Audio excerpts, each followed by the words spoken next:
마감의 정석입니다. 정석투자 전문가 만나보시죠. 전문가님 안녕하세요. 네, 안녕하세요. 반갑습니다.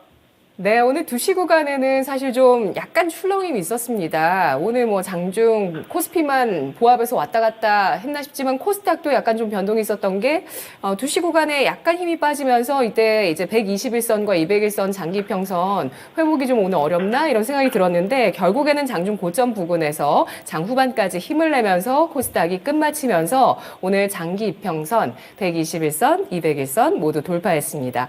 오늘장 한마디 뭐라고 봐야 될까요? 성장이 지속되는 4대 산업 중심주 기업으로 포트 구성해 나가자입니다. 네, 성장이 지속되고 있는 4대 중심 산업입니다. 지금 뭐 배터리 같은 경우는 좀 불확실성이 내년도에 있다고는 하지만 그래도 금리 인하 기조 때문에 이런 불확실성이 조금은 뭐 완화하는 측면도 있죠. 자동차 구매, 전기차 구매 관련해서요. 반도체 같은 경우는 2025년까지 좋을 것이다. 이런 전망이 이어지면서 SK 하이닉스는 이제 외국인이 조금만 더 사면 역대 최대 규모의 보유 비중을 차지하게 됩니다. 53.33% 넘으면 그렇다고 하는데요. 오늘장 전략 어떻게 세우는 게 좋을까요? 사야죠. 네. 그러니까 지금 시장은 팔아야 되는 신호가 없고요. 사야죠라는 신호를 제가 계속 말씀 좀 드리고 있죠. 2350에서는 우리나라가 50주 정도 밸류 구간이었기 때문에 이 구간에서는 뭐 아무 주식이나 사더라도 수익 내기가 되게 쉬웠던 시장이에요. 코스피 2350에서는 왜냐하면 신용 청산에 의한 감매도에 의한 하락이었기 때문에 뭐 반도체를 사든 자동차를 사든 배터리를 사든 바이오를 사든 중국 소비주를 사든 언택트를 사든 웬만한 주식들을 다 샀으면 아마 수익이 났었을 거고 요 구간에서는 우리가 좀 마음 편하게 시장의 폭락과 함께 좀 여유있게 살 수 있었던 구간이었다면 2,500에서부터는 좀 달라지죠. 2,500에서부터는 아무 주식이나 사면 안 되죠. 왜냐하면 가격 메리트가 사라졌으니까요. 2,500은 우리나라 12월 결산법인들이 100조에서 120조 정도. 우리나라가 수출 규모가 얼마 정도 되냐면은 이제 12월 결산법인이 있고 이제 3월 결산법인이 있는데 이제 플랫 했었을 때는 550조에서 한 650조 정도의 수출 규모를 보이고요. 그다음에 우리나라가 전성기로 가면은 한 750조, 770조 정도의 전성기를 보여요. 우리나라가 이제 빅사이클이 터졌었을 때는 그 정도 나오거든요. 그러면 내년도는 어느 정도 상황이냐라고 보면은 호황은 일단 아니죠. 그죠? 딱 봐도. 여러분들 시장이 우리나라 산업군들이 호황이라는 느낌 별로 들지는 않잖아요. 침체에서 좀 벗어나거나 또는 이제 금리 관련된 이것 때문에 많은 기업들이 좀 어려움을 벗다가 좀 벗어나고 있지 이걸 무슨 호황으로 우리가 좀 판단할 수는 없지 않습니까? 산업 전체적으로 보면. 그러니까 시장에서는 이들 딱 2,500까지는 몸값을 내가 쳐줄게. 대한민국 너희들은 플랫 했었을 때 650조 정도 수출 규모 나왔었을 때 너희들 몸값은 요 정도로 내가 결정할게가 2,500이라는 중요한 숫자인 거예요. 그러니까 이 숫자 되게 중요하지 않겠어요? 그죠? 근데 여기서는 그러면은 우리가 펀더멘털로 봤었을 때는 2,500이 적정한 가격이구나 할 수 있는데 그럴 수 있어요. 예를 들면 김밥이 너무 맛있는 거죠. 김밥 천국에서 김밥이 겁나 맛있는 거예요. 참치김밥이라고 칩시다. 그러면 이 참치김밥이 원래 가격은 3,000원 정도 되거든요. 근데 이게 한 10명 정도 사람들이 사려고 하는 수요가 있으면은 3,000원에 팔아요. 근데 갑자기 김밥 요 근처에 KTX가 뚫리고 새로운 큰 기업들이 들어서면서 이 수요가 10명이 아니라 한 100명 정도 늘어나는 거예요. 그러면 3,000원이 아니라 이 가게 입장에서는 전체 파이가 커졌기 때문에 김밥이라는 재료는 똑같죠. 김밥이라는 재료는 똑같지만 이거 3,000원이 아니라 한 3,500원 정도나 4,000원 정도 하더라도 팔린다 이거죠. 10명이 안 사더라도 새로운 신규 수요가 있어서 나는 좀 비싸더라도 맛이 있으면 좀 사겠다라고 하는 수요가 만들어져 버렸기 때문에 즉 대한민국 한 수출 규모 한 650조 정도 되지 근데 금리 동결했었을 때는 대기 매수자가 10명이었는데 금리 동결해서 인하로 가면은 10명의 대기자가 아니라 20명으로 늘어날 수도 있다는 얘기죠. 제 얘기는. 무슨 말인지 이해되죠? 그러면은 똑같이 대한민국이 650주 정도의 수출 규모를 보이지만 2,500보다는 2,560콜, 그 다음 2,600콜 이게 더 비싸게 하려고 하는 수요가 들어온다는 얘기예요. 적정 몸값은 2,500이라고 하더라도 그러한 변화가 언제부터 나타났다? 여러분 언제부터 나타났다? 12월 4일부터 나타났더라 이거예요. 12월 4일부터 시장이 내가 곰곰이 한번 생각을 해봤는데 하락으로 안 갈래. 나는 상방으로 갈 거야. 동결해서 나는 인하 쪽으로 갈 거야. 내가 신호를 좀 줄게. 내가 잘 봐. 에코프로 BM이 12월 4일 날 짜잔 하고서 자 배터리 가지고 계신 분들 나 이제 신규 매수에 들어올 겁니다. 조만간 기다려주세요.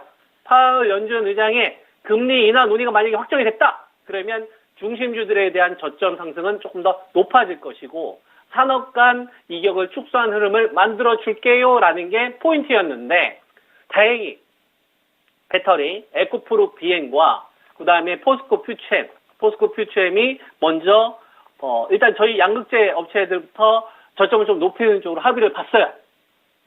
양극재 관련된 업체들이 리튬 가격에 반응하는 게 빠르잖아요. 그러니까 양극재 관련된 업체들이 포스코 퓨처엠이나 LNF까지 들어온 거예요. 하지만 배터리 중심주는 여기만 있는 게 아니잖아요. 누구를 설득합니까?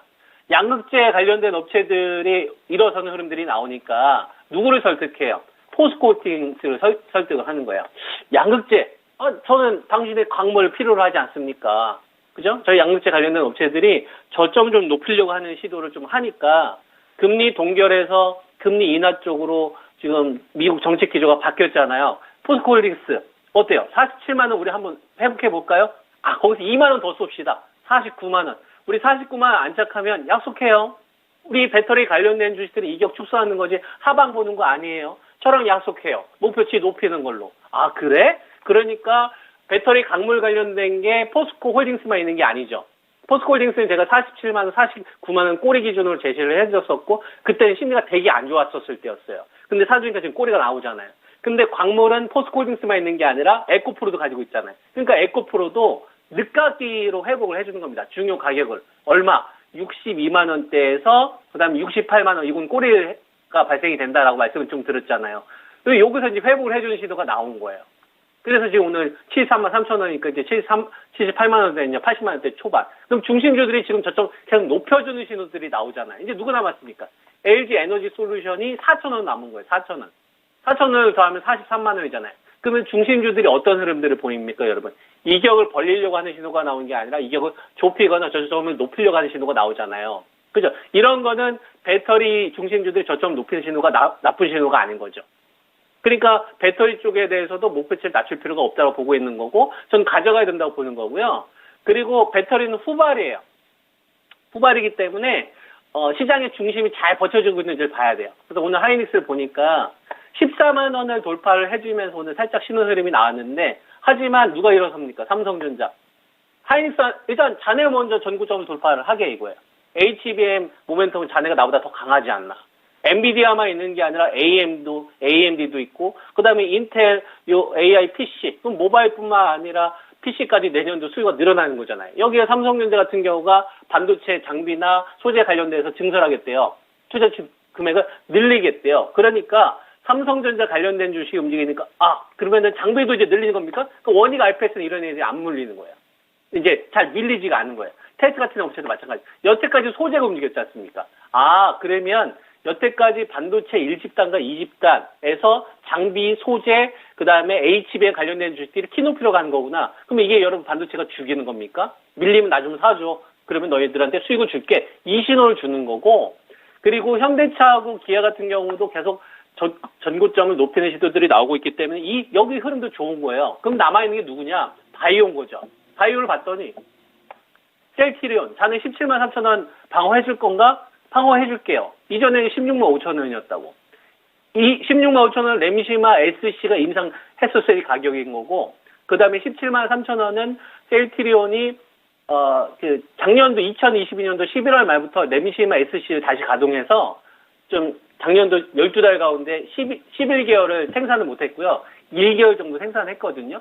그때의 밸류예요. 그러니까 이 가격 방어해준다는 얘기는 바이오 제약도 프리미엄을 주기 시작할 거야 라는 신호를 시장에서 계속 주고 있는 거죠.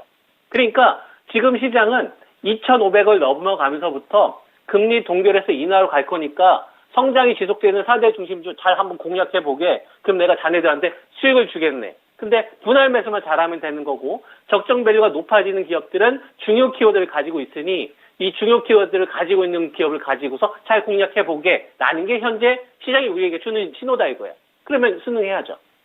이게 제 전략입니다, 앵커님.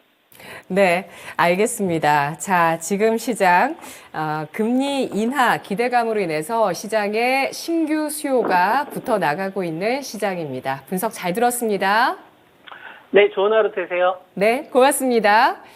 자, 배터리, 반도체 모두 좋은 움직임 보여주면서 지금 이 4대 중심 산업에 매도 시그널 나오지 않고 있습니다. 점차 흐름 더 좋아지고 있는데요. 어떻게 공략할 수 있는지 내일도 마감 이후에 전략 함께 하시죠. 지금까지 투자 판단에 도움드릴 수 있는 내용들 알아봤습니다. 다만 주가의 상승과 하락을 보장하지는 않습니다. 내일 여야가 예산안 합의하기로 한 시점인데요. 내일 또 어떤 재료가 있을지 저희 토마토 증권통과 함께 해주세요. 고맙습니다.